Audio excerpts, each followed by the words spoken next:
कई बार जीवन में कई बार ऐसे ग्रह दोष लगते हैं कि जिंदगी मिट्टी में मिलने लगती है। जय श्री राम, जय हनुमान। कई बार जीवन में ऐसे मोड़ आते हैं जो कि सब कुछ अच्छा चल रहा होता है, सब कुछ सही ट्रैक पे चल रहा होता है।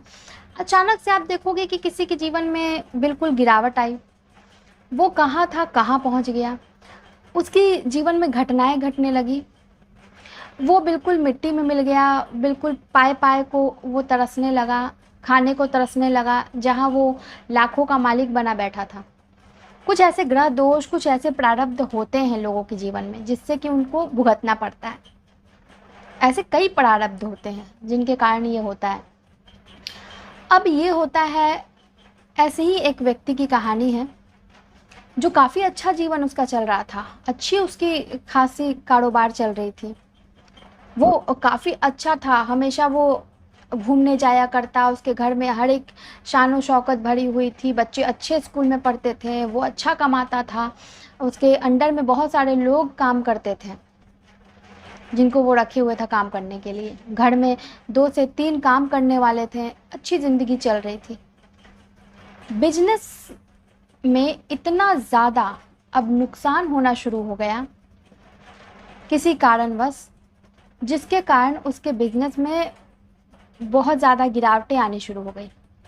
अब जब नुकसान होना शुरू हुआ तो वो बैंक की तरफ भागता है और वहाँ से लोन लेने को सोचता है कि मुझे इतने अमाउंट का लोन मिल जाए तो ये लोन मैं देके इस नुकसान को भरपाई कर लूँ। बैंक जब आती है उसके कंपनी में तो देखती है कि कुछ दिनों से तो बहुत ज़्यादा जो है नुकसान में जा रही है कंपनी, तो लोन देने के लिए भी मना कर देती है वो कंपनी को कि मैं लोन नहीं दे सकता हूँ सर, क्योंकि आपकी कंपनी चुकाने के लायक ही नहीं है। अगर आप गिरवी रखते हो अपनी कंपनी तो शायद कुछ सोच सकते हैं, या फिर घर अगर आप गिरवी रखते हो तो।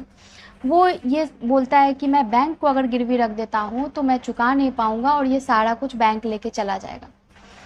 तो फिर वो सोचने लगता है और फिर किसी ने उसे राय दिया कि तुम रोज़ाना जो है हनुमान चालीसा का पाठ किया करो, राम नाम का जाप किया करो और राम नाम लिखा करो। शुरू के कुछ हफ्ते वो ये सब नहीं मानता है और ना करता है। फिर ऐसा कहते हैं ना कि जब कुछ और हाथ में ना हो तो भक्ति से ही जीत लिया जाए। फिर वो शुरू करता है 1 हफ्ते के बाद, और रोज़ शाम के बाद से रोज़ाना 100 हनुमान चालीसा, राम नाम का जाप और राम नाम लिखना शुरू करता है रोज़ाना शाम के बाद से। और ये लगभग वो 40 दिनों तक करता है। अचानक से उसके एक जो व्यवसायी मित्र थे उनका फ़ोन आता है और वो ये बोलते हैं कि तुम मेरे से 15 लाख रुपए ले लो, मुझे अपना घर जो है वो कागज़ दे देना, मैं तुम्हारे घर का कुछ नहीं करूँगा, तुम्हारी मर्ज़ी, तुम जैसे भी जो है मुझे बस एक कोई वहाँ रखने के लिए इस 15 लाख के बदले वो दे दो, और तुम्हें जितना टाइम लेना है तुम जैसे चाहो वैसे अपने पैसे मुझे दे सकते हो, मैं कोई एग्रीमेंट नहीं करवाऊँगा।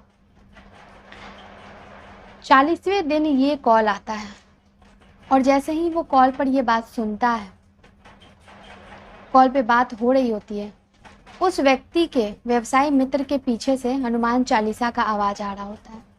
वो ये समझ जाता है कि ये और कोई नहीं, सिर्फ हमारे प्रभु ही करवा रहे हैं। उसके जो है खुशी के आंसू निकलने लगते हैं। और ये जो अनुभूति है उसने कई लोगों से भी शेयर की है।